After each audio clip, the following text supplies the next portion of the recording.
we talked about this earlier this week, what you look for when you're filling out a bracket. And one of the things I said was make sure you don't have a team that can't hit free throws going too deep. Yeah. I have Auburn in the Final Four. They don't hit their free throws. They're 114th in the nation this season in free throw percentage. They're bad. And Alabama State has figured that out. And they are just hacking them, and it's working. It's exactly what it is, man. It is hack Auburn right now, and there's all these guys. You can see the substitution with Alabama State. They're running a bunch of guys out there. Why would they be playing 10 deep? Well, you know what? We need fouls. 50 fouls.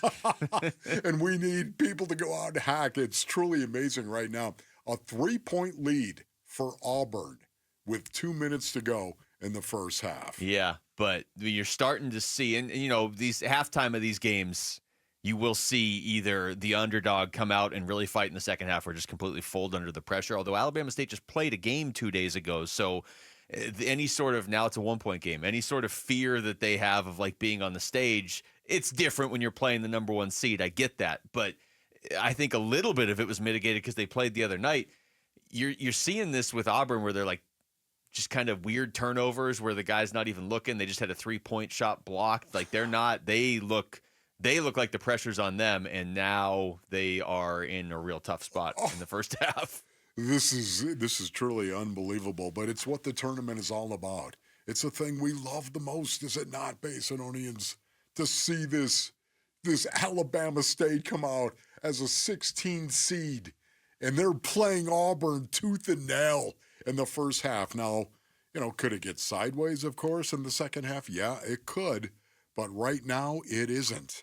And that, to me, is what it's all about. These kids who come into this tournament, and they have nothing to lose. When you're the 16th seed and you're playing the 1 seed, just go out there and lay it on the line, everything you got, and see what happens. The other thing, too, is even if Auburn survives this, I'm sure the book already was out on them, but teams know to just make them hit some free throws because they can't. Now, Alabama State's not necessarily hitting their free throws right now either, but it's a 1-point game, and we'll keep you up to date on that for sure as we do our show here. The Suns won last night, Wolf, and there was kind of just a cool, if you're a Suns fan, moment in the game.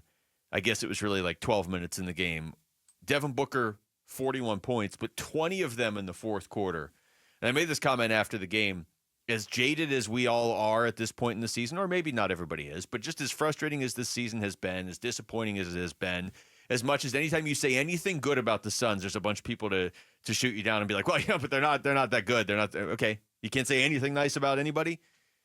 Devin Booker putting up 20 in the fourth quarter last night was still cool if you're a Suns fan. Yeah. Because they needed that win, and he took over. Can I just say, because the Bulls did a great job coming back in the fourth quarter, and the Phoenix Suns did not do a great job in keeping their intensity level up, especially on the defensive end of the floor. Can I just say that? Yes, I can, and I did.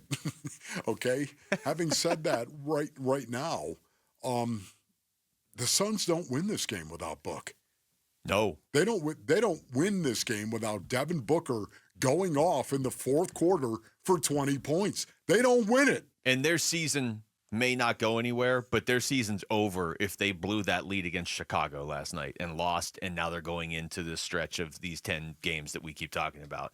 So that was at least for the time being, a season-saving performance from Devin Booker. Here he is after the game. I would say just making shots, just playing in the flow, and trying to find easy looks. I think we had a great first half on the defense end, and missed a lot of easy ones, and let up a little bit in the second half, but we turned it back on. Yeah, it's one of the things I like about Book the most is he really does tell you what he's thinking, and I love his take on that. What were your thoughts when you heard him say that? I just, this is still his team, and that's not a slap in the face to the coach. That's not a slap in the face to the all-time great player they have alongside him and Kevin Durant. But it's Devin Booker's team. He was here through the dark times. He's going to do everything he can to prevent them from having any future dark times. I know a lot of people believe that they're just going to be stuck now for years. Devin Booker doesn't believe that. And last night's performance may not change anything for next year, but it is a reminder of you've got a couple guys on this team that can take over, but like for Booker, I believe it's personal with this team. I just can't believe you said that, because that's exactly what I was thinking of as well. It still is, Luke. You're right. I mean, Devin Booker isn't going anywhere. I honestly believe that. We've heard the reports that are out there. There are some stories out there.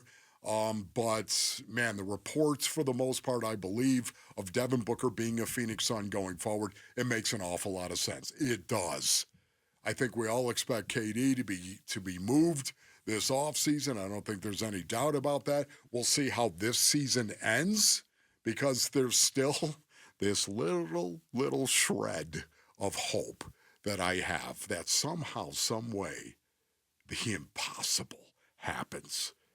And they get it, and the light bulb goes on, and suddenly they become all that we expected them to be. Having said that, I'm also a realist, and I get the fact that the Suns, I don't think the Suns are going to make it into the play-in.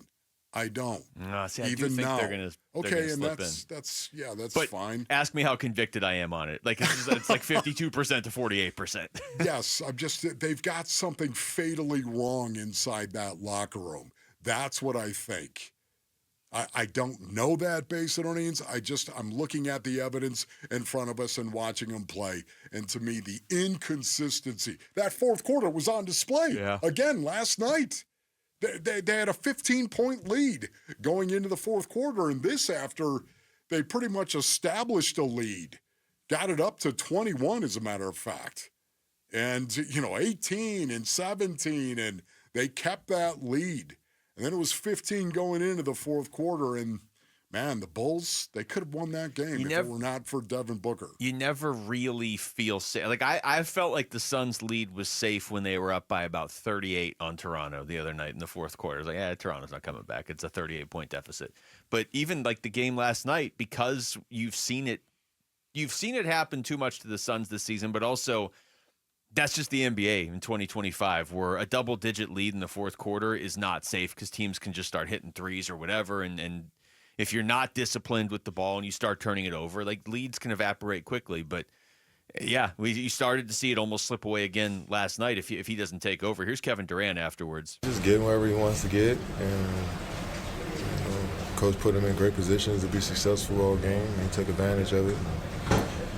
Like I said, I don't get surprised by big nights from him. I almost expect it every night. Like you enjoyed his banked-in three? Yeah, I enjoyed every part of the game, man. I enjoyed getting up, waking up, being alive every day, and being an NBA player.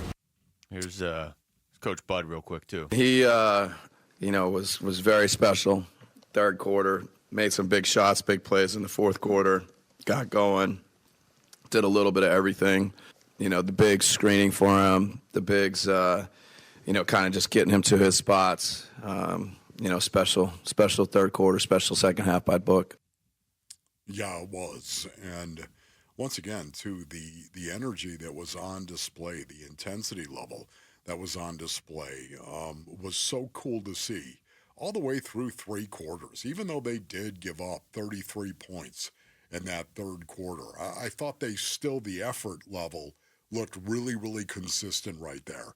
And this is something we've been talking about for a long time, but it's the truth, Basinonians. Again, you have to be consistent. I understand you're going to go out there. You're going to have some bad patches of a quarter in an NBA game. You're going to have a bad quarter every now and then. It is. You're going to be able to see it, the energy level or the intensity level dip. The problem is we've seen that consistently from the Phoenix Suns, and that bothers me. Yeah.